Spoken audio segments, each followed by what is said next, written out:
Jadi subsidi itu sebetulnya dibayarkan karena perbedaan harga itu tadi. Betul. Ya. Berarti seakan-akan subsidi itu dibayar oleh kita sendiri gitu kan, Betul. produsen sendiri. Betul, ya. Bu.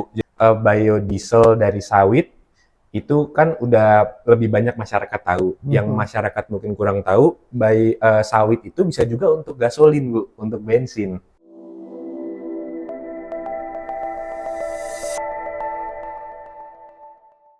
Oke, jadi memang seperti yang Bu Ros sampaikan tadi, sawit itu nggak ada hubungannya dengan environment. Itu lebih ke perdagangan. Memang kan sawit itu kalau di sini bisa dijadikan apapun, jumlahnya banyak, sangat produktif, harganya murah. Jadi pasti memang pihak luar negeri takut kalau harus bersaing dengan minyak-minyak milik mereka seperti rapeseed atau soybean. Nah, yang membuat kita bingung juga, Bu, dari asosiasi itu, kadang itu di Indonesia setiap pemerintahnya berganti, peraturan dan kebijakannya pun berganti. Jadi kita kadang harus bingung gitu. Kita sedang in the middle of doing sesuatu, tiba-tiba kebijakannya ganti, jadi kita harus ikut berubah. Itu yang membuat kita agak kebingungan juga. Dan memang dari industri kita sendiri, untuk perdagangan itu kita sudah banyak juga mengeluarkan biaya, mengeluarkan tenaga yang seperti Ibu Ros sendiri bertahun-tahun berjuang, nanti banyak kebijakan yang berubah. Nah, itu kita harapannya sih di pemerintahan yang baru ini, apa yang sudah dijalankan itu tetap bisa dilanjutkan gitu, Bu.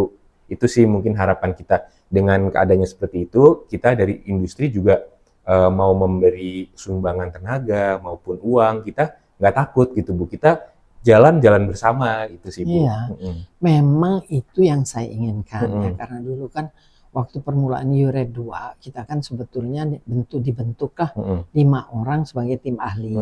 Ada yang ahli hutan, ada yang ahli lingkungan, termasuk apa namanya peatland ya, ada yang ahli industri, ada yang ahli ekonomi, terus saya sendiri kan, saya kan GARD apa namanya WTO, GARD, ISO, saya kan 15 tahun jadi anggota ISO ya. Jadi saya dari tahun 75 masuk perdagangan itu sudah terlibat WTO gitu kan. Jadi sudah cukup lah kita berlima ini kan. Tapi kan kita sebetulnya nggak punya interest apa-apa. Kita hanya ingin membela bahwa sawit ini jangan dibedakan. Nah, saya tuh berjuang sampai keliling dunia, saya ini berjuang hampir keliling dunia, cuma Amerika Selatan aja yang enggak. Saya katakan sama mereka waktu saya datang ke Australia, Australia bilang kamu boleh menawarkan kepada kami kerjasama untuk membela palm oil, dia bilang, untuk membela smallholder. Tapi dia bilang kami tidak tertarik untuk itu. Saya bilang saya tidak pernah menawarkan kamu, saya hanya mengatakan bahwa dalam komposisi pengusaha sawit ini termasuk bagian smallholder. Saya bilang, what I want from you is to put palm oil, soybean, rapeseed, sunflower as level, at the level of playing field. Itu saja. Betul. Tapi ini kan yang harusnya kita perjuangkan tuh level of playing field, Pak. Betul. Jangan perjuangan yang lain-lain. Jadi kita kalau bicara harus detail, harus understand each word. So apa itu past participle, itu participle, apakah itu apa namanya? Itu artinya sudah beda, saya bilang. Dan kalau kita nggak pernah tinggal di luar negeri, pacarnya kan mungkin orang ngomong sesuatu yang menurut pengertian pengertian kita artinya itu, padahal dia bukan maksudnya itu. Ya, betul Ibu, betul. Justru nanti kalau kita nangkepnya salah, kita yang kejebak sendiri nanti, Bu. Iya, kita yang kejebak sendiri. Nah, kemudian kita balik lagi kepada BPDP ini, Pak. Kalau menurut saya, kita ini kan bolak-balik terkena dumping, subsidi, dumping lagi, ini lagi. Karena waktu kita berjuang untuk RED 2, salah satu dari representatif yang ikut negosiasi mengatakan, dia bilang, kalaupun kamu menang, kami mudah, dia bilang, menerapkan kembali anti dumping. Karena itu nggak diizinkan, ya. Nah, waktu kita membentuk BPDP, do they things it's related to article of the WTO apa enggak?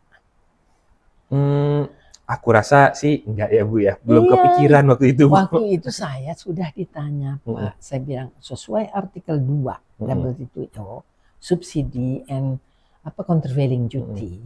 Dari manapun uang itu datangnya, selama itu dikendalikan oleh satu badan, kemudian diperbantukan walaupun kepada orang yang menyumbang, itu kategorinya masih subsidi. Betul. Betul. Harusnya waktu mereka bikin itu, mereka majukan notifikasi ke WTO. Kita berjuanglah di WTO. Supaya aturannya sesuai dengan aturan WTO.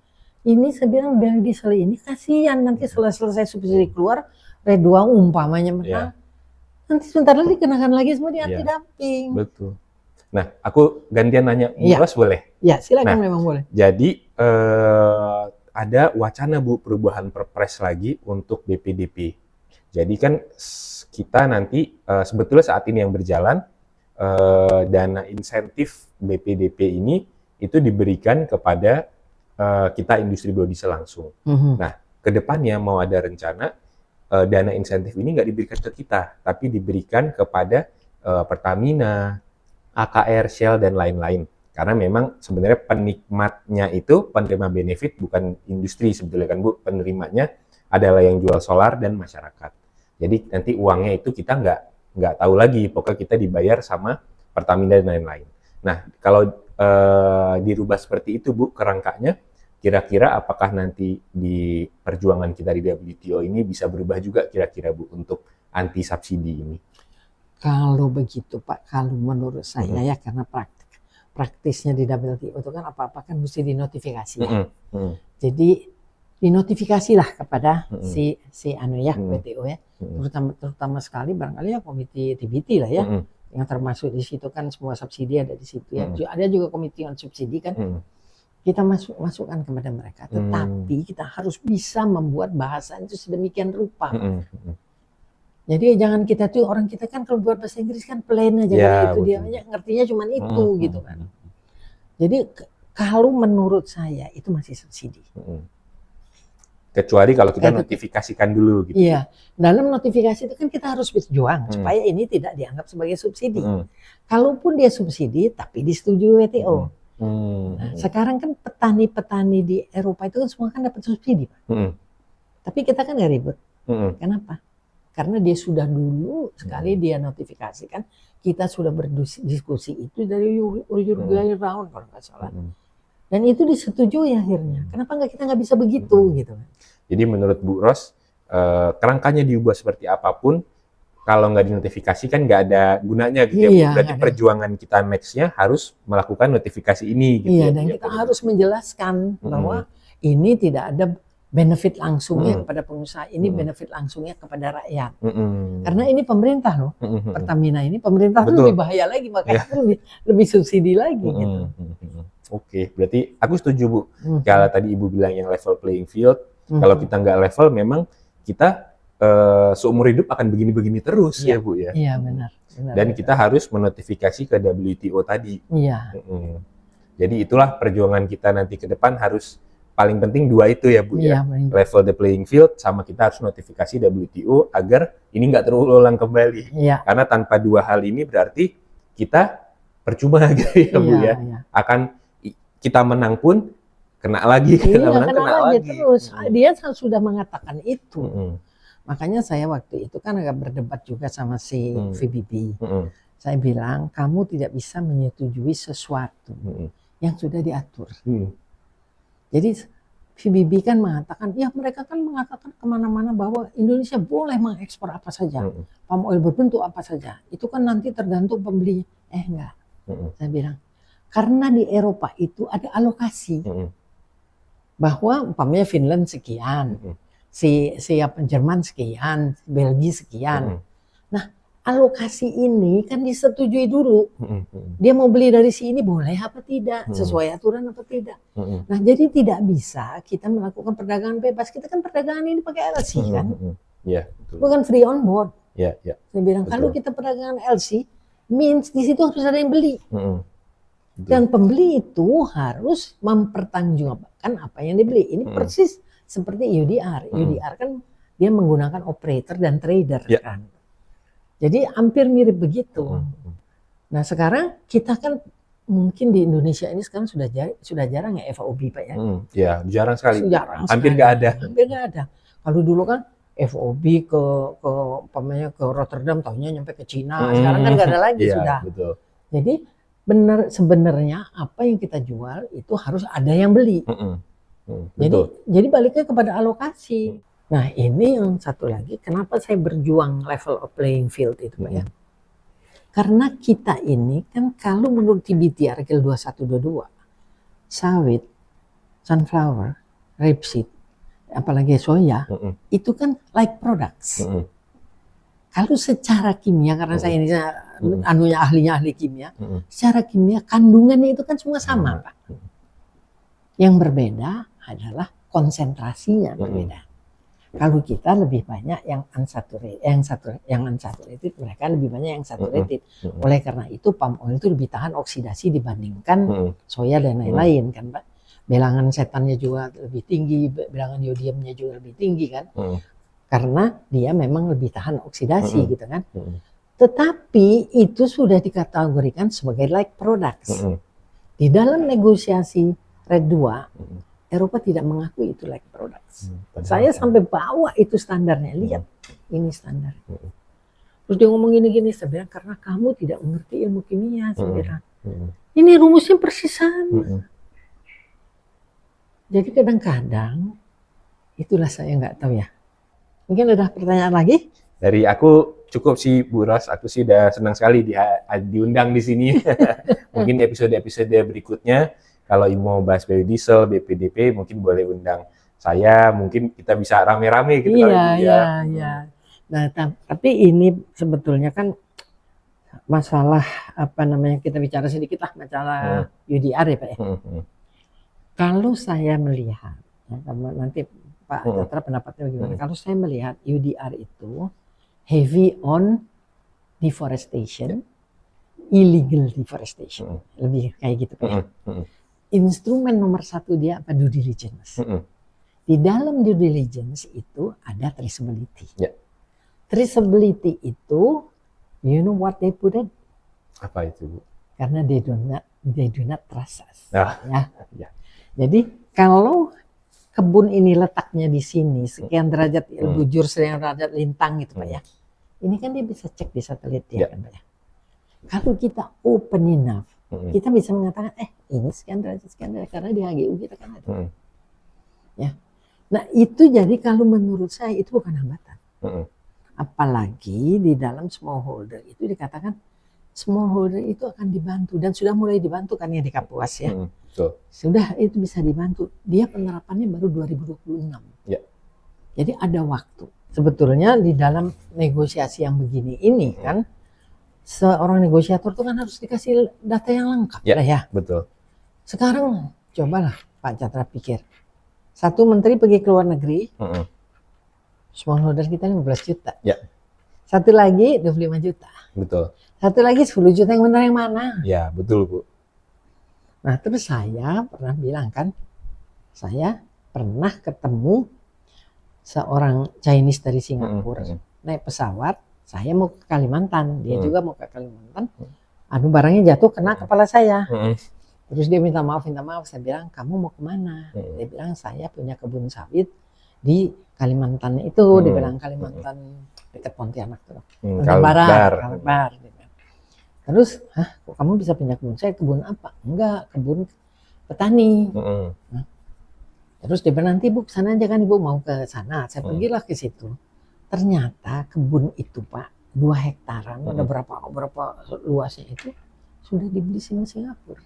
Kok bisa ya Bu ya? Nah itulah. Coba Bapak kalau pergi ke petani-petani di bawah di petani kecil itu, tanya ada sertifikatnya ada di mana? Oh di bank. Percaya nggak? I don't believe it. Never in my life saya bilang. Tapi waktu saya tanya ke Departemen Pertanian kayak nggak punya data apa-apa. Kan kasihan negeri ini. Betul. Kita terus mau apa ke sini datanya? Bayangin 16 juta hektar dari tahun 2019 sampai sekarang itu 16 juta hektar terus. Betul Bu. Karena memang aku pengalaman pribadi ya Bu. Aku kebetulan punya. Aku beli kebun sawit kecil-kecilan aja Bu. Itu kan suratnya amburadul gitu ya. tapi mau ngurus pun nggak bisa gitu Bu. Iya, iya memang. Itu ya nyatanya di Indonesia seperti itu. Kanwilnya juga tidak mau Ya. membantu. Betul. Dulu kan saya sampai kemana-mana, sampai ke pedalaman segala saya pergi. Terus setelah, saya kan kaki kiri saya kan kecelakaan. Itu dulu main golf sampai 20 tahun. Akhirnya kena bola golf suami sendiri pecah kurungnya. Jadi semenjak itu sudah dioperasi apa ya kegagalan yang kena gitu. Jadi saya tuh sampai kemana-mana. Belum pernah saya ketemu si petani kecil ini yang punya sertifikat.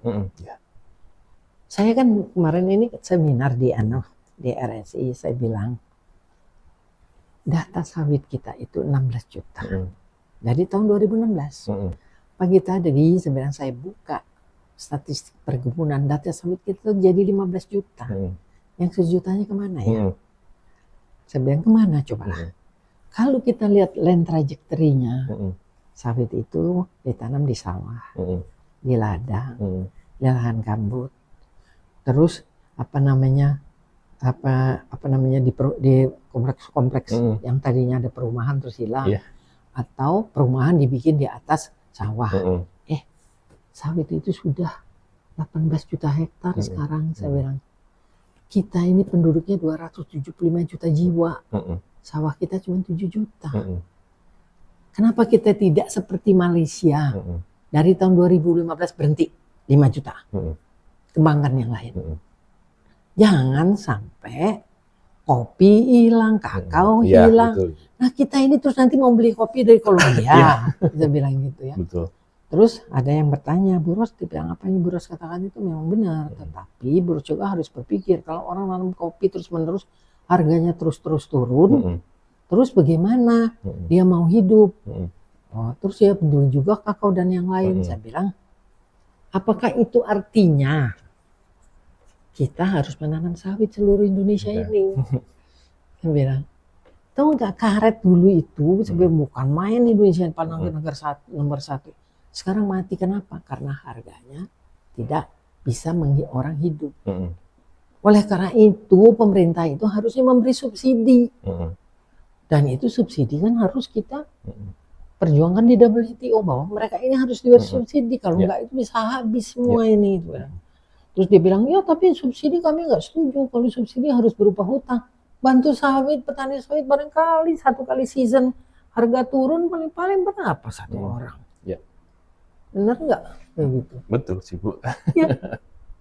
Itu fakta yang kurang enak di Indonesia ini memang.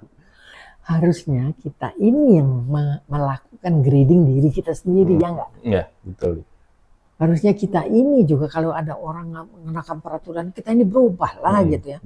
Senang sekali udah bisa bicara sama Bapak sama Catra nih. Thank you Ibu atas undangannya.